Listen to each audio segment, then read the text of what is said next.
Assalamualaikum warahmatullahi wabarakatuh. Hello friends, good morning. Welcome back to my video. As you can see on the title, today we will learn about contemporary use of cross culture. In this section contains illustration of partial use of cross culture understanding.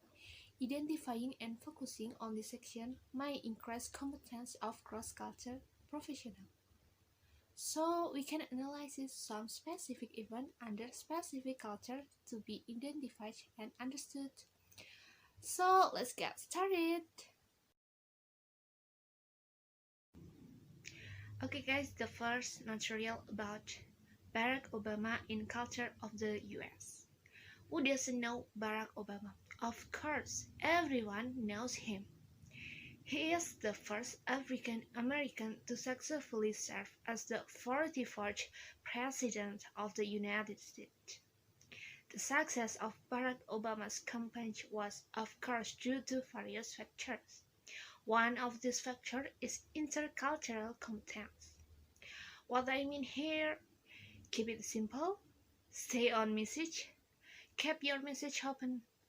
Swiss psychiatrist Carl Gustav Jung said that what Barack Obama and those around him understand so well is that there is a deep layer of the unconscious called the collective unconscious.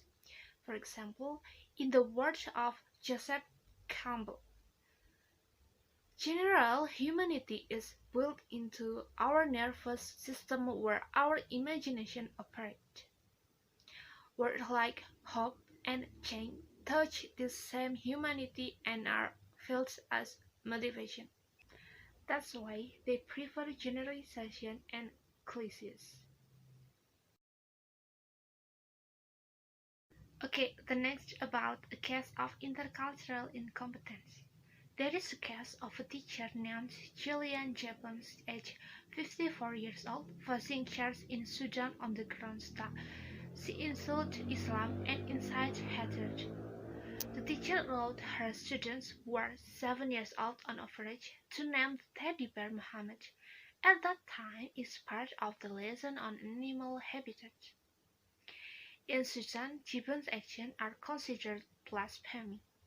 The penalty for blasphemy is 40 lashes, a fine, or even a prison sentence. Okay, I will give you some basic cultural awareness tips for expat planning to move to a foreign country. The first one, the easiest place to start to find a good book explaining local laws, customs, religions, communities, etiquette, and culture. The next one, pay attention to any religious worship, especially those with less familiar religions such as Buddhism, Hinduism, Islam, and Sikh.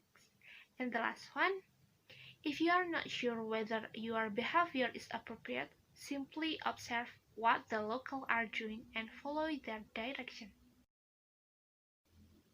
Okay, next about cultural analysis of the Danish Prophet Muhammad cartoons. In September 2005, the local Danish newspaper Jyllands-Posten published several cartoons depicting the Prophet Muhammad in Islam. This caused widespread protests and anger among Muslims, who prohibited the depiction of the Prophet. They probably never expected the strong adverse reaction that would result from millions of Muslims around the world. Today, there are probably many people around the world who are wondering what it's all about and want to know more about Muhammad, the person who was the source of this confrontation. Some would argue that this is a class of civilization. It is an attempt to analyze the situation and extract valuable lessons.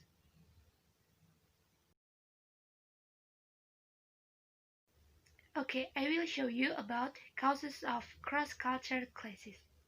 There are several things that cause clashes across culture, including Islam is a conservative culture with defined boundaries.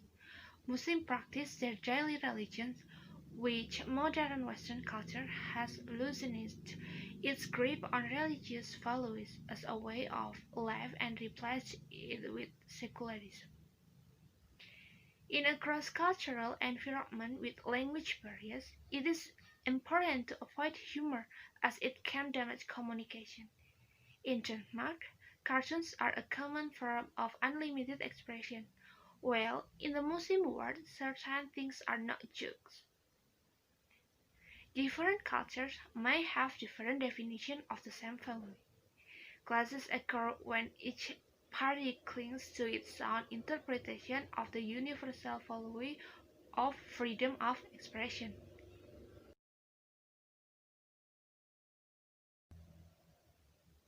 The last one about West Islamic relations and the intercultural fact. The combination of political events, inhuman acts, and social problems involving Muslims has caused a global shift towards anti-Islamic or Islamophobic sentiment. There are several of these events, including World Trade Center bombings in Spain, London, Iraq, Tunisia, Turkey, Saudi Arabia, Morocco, and Egypt. The invasion of Afghanistan and Iraq, and rioting on the streets of France and Australia. As a result, the view of the Muslim community as a whole has changed. Muslims living in Europe and North America feel alienated and misunderstood, while those in the Muslim world suffer because of the actions of a perverted minority within their ranks. The simple fact is that if the unknown element of the equation are to be removed, there is a fair chance that the opposite effect could occur. But simply, if the West is educated about what Islam and vice versa, it will not be easy to polarize the population. The principle that stands out the most, and therefore the one to focus solely on, is the consciousness of others. If we want to move towards a greater understanding of each other, awareness is essential. People need to be educated about what truth is and what stereotypical nonsense is. Once people have gone beyond this level of basic knowledge, there is more room to find common ground, common point of view, and common goals that exist in abundance. Likewise, Muslims around the world regularly praise the achievement of Western technology, respecting equality before the law. In addition, both parties also have the same principle, idea, desire, and aspiration. And herein lies the optimism that the future holds promise for West Islamic relations. We have more in common than we have differences.